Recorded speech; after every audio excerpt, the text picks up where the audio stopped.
Sean here, and the reason I talk all of the things that go into evaluating somebody for state care.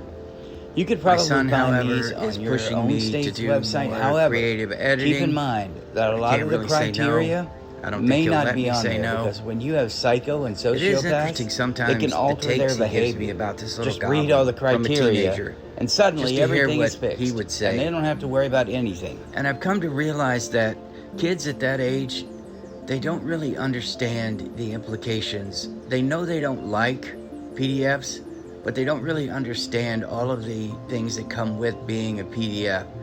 The Goblin is funny. He makes fun of the Goblin and how the Goblin likes girls his age. He'll say something like, the girls his age are crazy. And I just want to say, just wait till you get older, kid. Anyway, we're going to be talking about the things that the state will legitimately 100% be taking into consideration when it comes to his mental health care and the intervention that's ultimately going to come. He's already screwed because number one, and you may find this on your local state's website, just to put this out there, some of this stuff though, you might not, because if you have a sociopath or a psychopath and they know what you're looking for, they can alter their behavior. Socioeconomic status. And this is where Chance, he just strikes. He probably strikes out on this one alone. Well, not really, because you have to go through the others. But one of the things that they look at is unemployment, because that is a huge factor. If you can't afford, if you don't have access to adequate mental health care, and you don't have access to resources, it puts a lot of stress on the individual. And I would say Cyraxx looks stressed. I'm not 100% sure if he really enjoys living in the attic. It's almost like a relationship where you're treated like crap and you don't know what real love is or what a real relationship is until you're in one. Cyraxx has been in that dust-covered, roach-infested, bed-bug-infested attic for so long, he probably doesn't know anything else. Mommy still takes care of him, but when you look at their socioeconomic status, they're going to check the record. I am guessing, I don't know exactly how this works. I don't know how long this takes to get access to the records. But has he ever been to a mental health care professional for real? Not on the phone, not one of the buddy trolls. Real mental health care, if they determine that he needed it. Plus his physical health. How many times has he been to the doctor? How many times has he been to hospital, mate? Also, does the family, can they afford good food? And they eat good food. But is Cyraxx eating Hot Pockets or other processed garbage? Diet is so important. So is sleep when it comes to mental health. And I don't think he has good either of those. He does meet the housing requirements. He does have a place to stay, a roof over his head. But once again, if he does not have access to nutritional food, they're going to have to fix that. One of the biggest things is education. They are going to look at this Goblin like he is a typical case, though, about unemployment and lack of education and how it can affect his mental health and put stress on him. They call them challenges, but we know he thinks he's employed. And this is another factor. He thinks he's employed. He thinks he has a job. He thinks he's going to be making millions, or he's already owed millions. They're going to look at that and be like, what the fuck? One of the things that comes along with employment, specifically real employment, social connection and social interaction.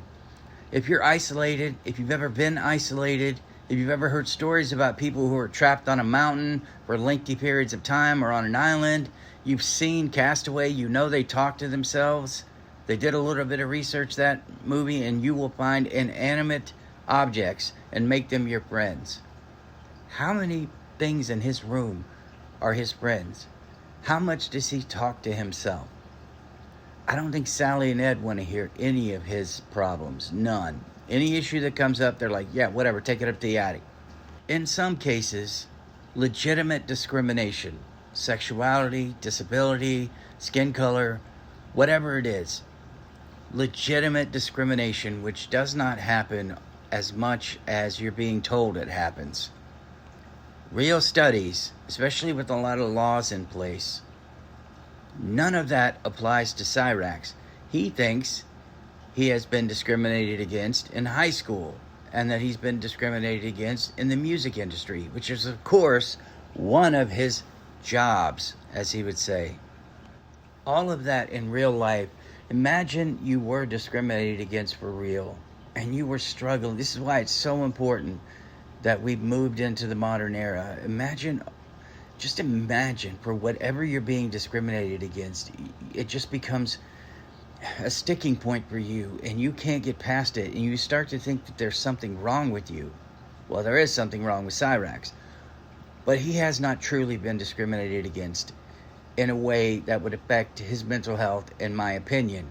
I think Sally may enjoy the idea of him being discriminated against and may also tell him, well, Chance, we can't let you do that. We're getting benefits. I mean, you're being discriminated against. You can't get a real job, bud. Here's where it gets deep and a little tricky, because they're going to start to talk about genetics and neurological factors, mental health history, physical health history, and not just for him, but his family, things that are hereditary. Now, those aren't as important as the actual genetics of the goblin himself, which they're going to find out he's like a hodgepodge. Like when he was being born, we don't know what to do. Just hodgepodge it together. Get some duct tape and some Elmer's glue and let's just do it.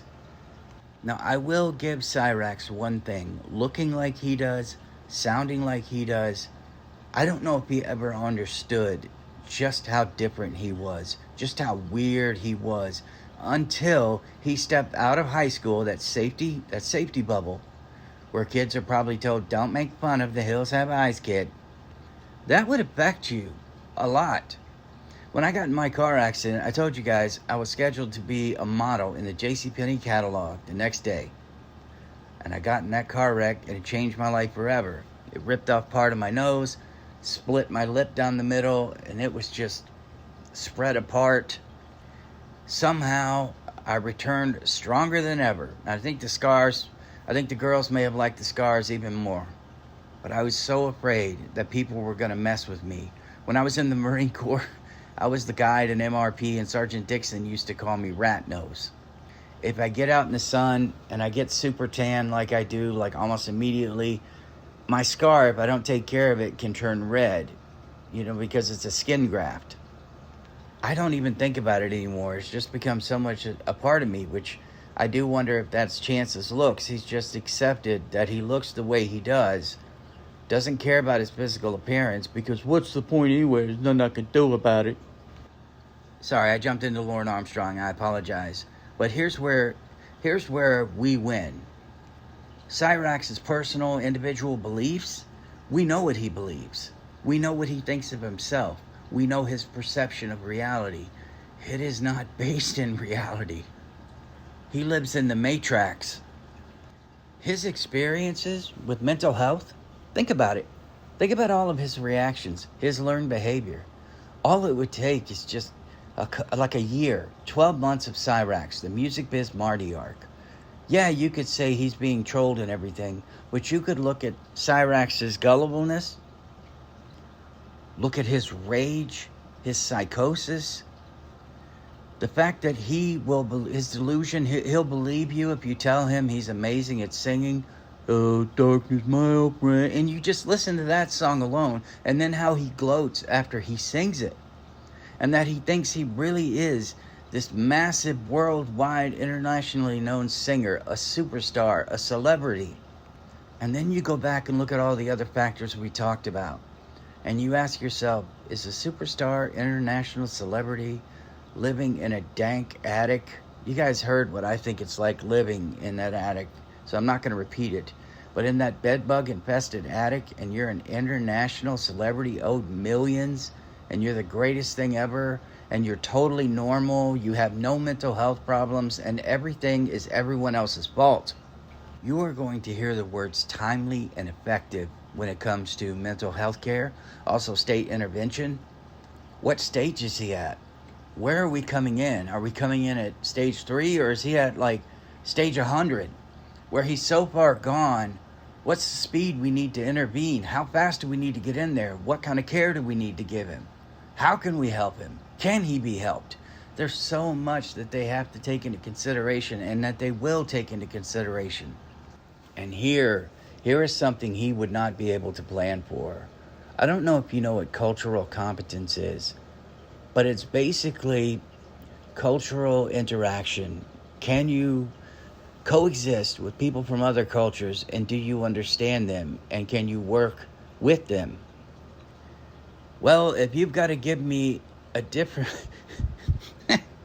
a different definition for A and the hard R, I mean, that's strike one right there. I mean, that's not the deciding factor, but we know he would not understand the differences and why everyone else doesn't believe exactly what he believes, why they don't act like him.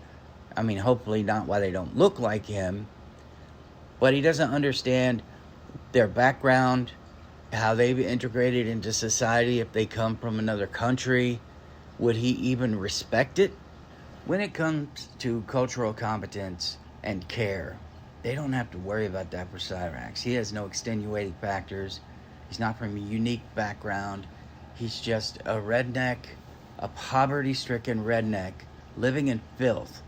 That's not a cultural difference. That's a cultural choice. And yes, there are circumstances out of their control, but at the same time, they aren't working to make it better. They want to isolate themselves from the world, get away with whatever they are suspected of getting away with, lock the little goblin in the attic, lock the little goblin in the house. I know a lot of people think it's to keep the people from getting in, but I think it's 50-50. It's also to keep him from getting out, especially if it's like a key lock or a number lock, because the dude, he can't read, doesn't know his numbers. The answer to the lock combination, Cyraxx, is 3 times 3, 1 times 2, and 4 times 3. Can you figure that out? I don't think so. And there is no early intervention for him. It is too late. So there's no early intervention. They can only hope for the earliest intervention, the earliest access to healthcare to stop the progress, the development of more delusions. They're going to have to give him access to healthcare. I don't know what kind of healthcare. I don't know if they're going to be walking with him step by step or assign him classes.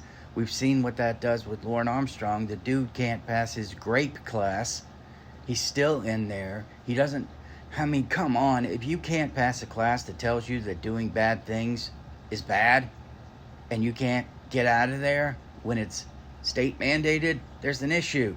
I think we'd be right there with Cyraxx. He'd resist everything. He wouldn't want to pass because he's doing nothing wrong. It's all the trolls. It's all the catfishing by Lauren. It's the internet caused me so much hurt. And just like Cyraxx, the internet caused me so much hurt. They would likely call it a lifespan for this care. It kind of ends when Cyraxx ends or he's miraculously cured. Those protective measures they put in place to ensure that the lifespan is as long as possible. And who knows, a diet change and proper medication, you could see real growth in Cyraxx possibly, but you'd have to snatch his ass away because of protective care from the internet.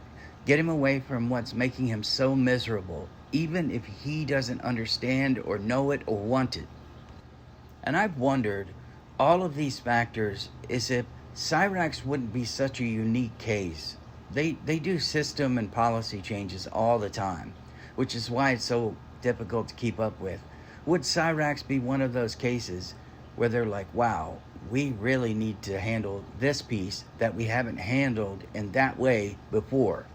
So if you take all that into consideration, and that's a simplified version without getting into all of the specifics, it's just an overview.